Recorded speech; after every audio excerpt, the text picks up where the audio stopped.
भाजपा के लोगों को ये बात मालूम चल चुकी है कि कर्नाटक में उनकी बुरी तरीके से हार होने वाली है।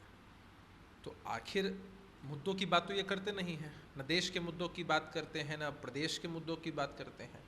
अरे भाई, कांग्रेस पार्टी के नेता हैं, उनके परिवार के लोग क्या करते हैं नहीं करते, ये देश का मुद्दा थोड़ी है। देश का मुद्दा है कि आप बेरोजगारी कब दूर कर रहे हैं, महंगाई कब हटा रहे हैं।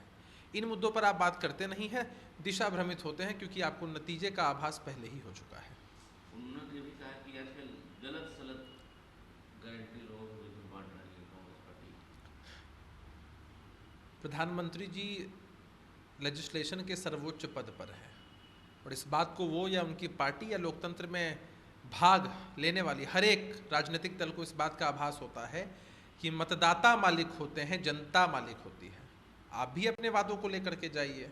आपको लगता है कि अगर आपके वादों पर जनता भरोसा करेगी तो आप दूसरे के वादों को क्रिटिसाइज नहीं कर रहे होते, अपने कामों पर विश्वास रख रहे होते। राहुल गांधी बोल रहे हैं कि हर जगह करप्शन है, कर्नाटक में डबल इंजन लगता है चोरी हो गया है। डबल इंजन तो ट्रबल इंजन साबित हुआ है हर एक प्रदेश के लिए। बिहार में दो डिप्टी सीएम बनाया, डबल इंजन का वादा किया, कुछ हुआ नहीं। उत्तर प्रदेश में डबल इंजन की सरकार है, क्या स्थिति है आप देख ही रहे हैं।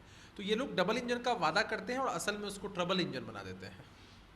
जो विदेश मंत्री डॉक्टर एस जयशंकर ने कहा कि मुझे ऑफर हुआ था कि चाइना पे राहुल गांधी से क्लास लीजिए, लेकिन अब मैंने जब इस बात की जांच पड़ताल की तो मालूम चला कि राहुल गांधी खुद चाइनीज एम्बेसडर से क्लास ले रहे हैं। देखिए, राजनीति में विरोध करने के अलग अलग तरीके होते हैं, लेकिन भाजपा के लोगों के पास जब तथ्य नहीं होते हैं तब वो इस तरह के आरोप लगाते हैं।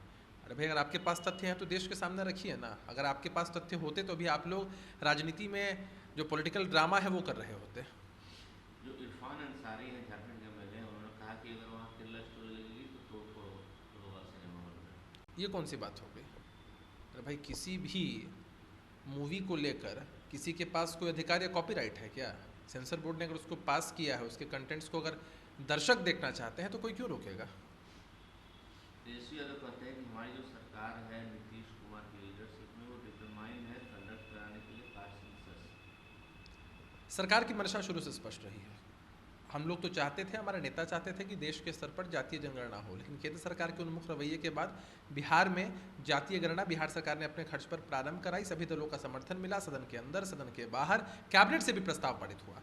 हम लोगों ने तो आज प्रेस कॉन्फ्रेंस करके बताया कि किस तरह से जो याचिका करता है उनका भाजपा के साथ क्या ताल्लुक है। तो भाजपा की नीयत है कि ये रुक जाए, इसलिए वो अपने एजेंट्स को खड़ा करके इस तरह के काम करवा रहे हैं।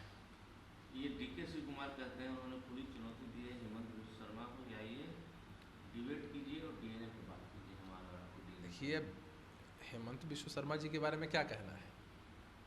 पूरा देश जानता था किस दल में थे और कैसे भाजपा की वॉशिंग मशीन से गुजरे और किस तरह से सभी आरोप से आप बरी हो चुके हैं और किस तरह से देश में घूम घूम कर बड़ी बड़ी बातें कर रहे हैं। जनता के लिए काम करिए, जनता शायद धन्यवाद दे दे आपको। क्या कहेंगे एग्जिट पोल में?